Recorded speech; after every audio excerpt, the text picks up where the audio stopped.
One thing about it, when I got out here on my own, right, started living on my own at 18 and this, that, and the third, making a lot of mistakes, having to learn a lot of lessons the hard way. Um, you learn to deal with adversity. You learn to live with the things that life throw at you, right? And over the years, I've dealt with like a lot of loss. I've lost homeboys. I've lost some relatives. I've lost some people that I was really close to. I lost a couple of people because of violence. I mean, just natural causes. I had a couple of my bike brothers that were killed, and so I've been around death, for a long time. And the thing that I learned, the thing that I noticed, is that some years ago, I had I bought an English bulldog, right? I love English bulldogs. I love the breed, just the temperament, everything. Like I love English bulldogs. Pits too, but I love English. And if you know anything about like English bulldogs, they can be kind of high maintenance. You know what I'm saying?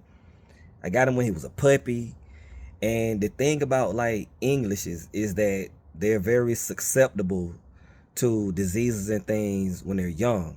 So I was living in an apartment at the time, and there were other dogs. So I got him.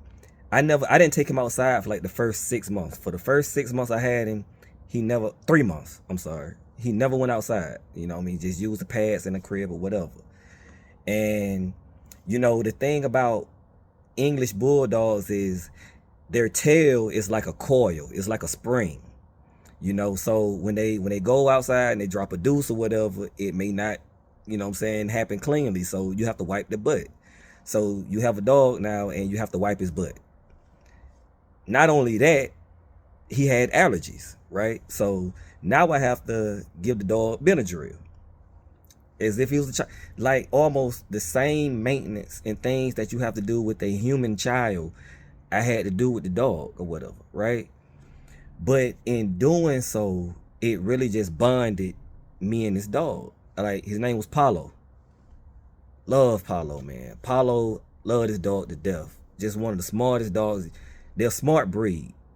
And it's funny how their personality comes out, right?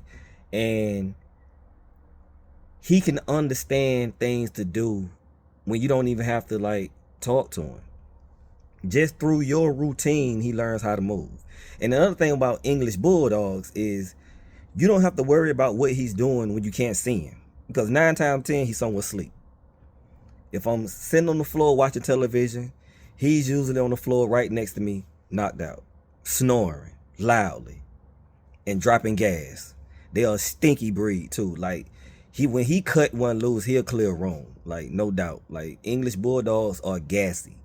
You know what I'm saying? So just so you know. And the whole point of me going through this memory lane type scenario with Paulo is that when he died, it hit me in such a way that I didn't remember feeling like any time before that. Now, mind you, I got partners that have been shot and killed, murdered. My uncle was stabbed, killed, murdered. Like I've lost people, but what I noticed when I was digging the hole for Paulo, I'm digging the hole, man, and I had to stop. And I took a knee and it hit me, yo. And I'm sitting here like, and I felt myself almost welling up a little bit. I hadn't done this in years.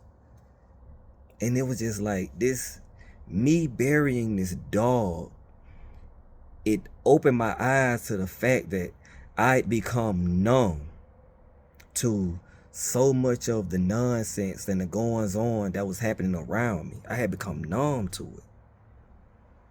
I would get a phone call, my man just died in a motorcycle accident. Like this person got, and I'm like, dang, yo, it's tough. You know what I'm saying? Smoke one for him, and it was just like on to the next. But when I buried my dog, it like snapped me back because I'm getting hit, I'm getting barraged with all of these emotions. And I'm saying like, man, what's going on?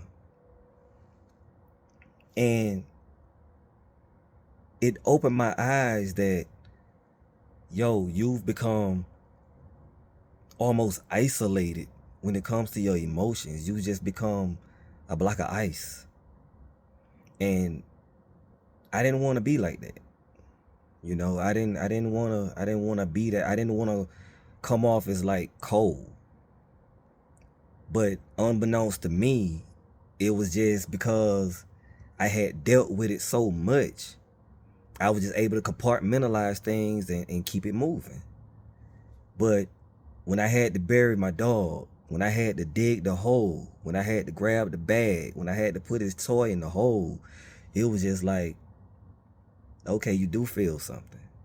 You know what I'm saying? And it's not even that I had more love for the dog than I have for the people that I've lost. But it took for me to go through that experience to understand, yo, you got some things you need to work on. You know, bottling things up, not expressing yourself, just walking around as if you're just numb to everything. You know, it's not healthy. You know, but I didn't really have an outlet, so it's just like you internalize it and you keep it moving and hope that it doesn't explode one day. You know, and so, but it was an eye-opening experience, man. Like, I'd had dogs before, but never like to this capacity to where, yo, I don't have a child, but this can't be far from it. You know what I'm saying? It can't be far from it because me and this dog did everything. You know what I'm saying? This was my partner, yo. And when he died, it hit. And it reminded me that I'm a human. It reminded me that I do feel. It reminded me that, yeah, you a person, bro. But you got some damage that you need to deal with. You know what I'm saying? And so from that painful experience came growth. You know what I'm saying? And you never know how life is going to educate you. But you just got to have your pen and your pad ready. And so I just wanted to drop this video real quick, man, and just, life is going to throw a lot at you. But you have to learn how to deal with it in a healthy way. You know what I'm saying? And I know as men, we bottle things up, we hold on to it because we don't want to appear vulnerable and things of that nature. And I get it. I mean, that's me for the most part. But yeah, yo, when I had to bury Paulo, it was, yeah, it taught me a lesson.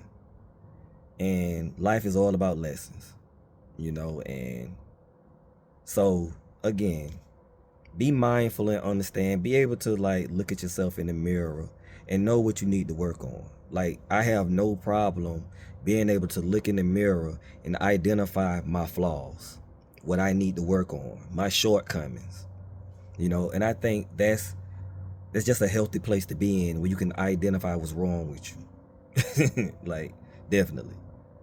And so, but again, man, like, if you like this video, man, like, share, you know, subscribe, and to the next one.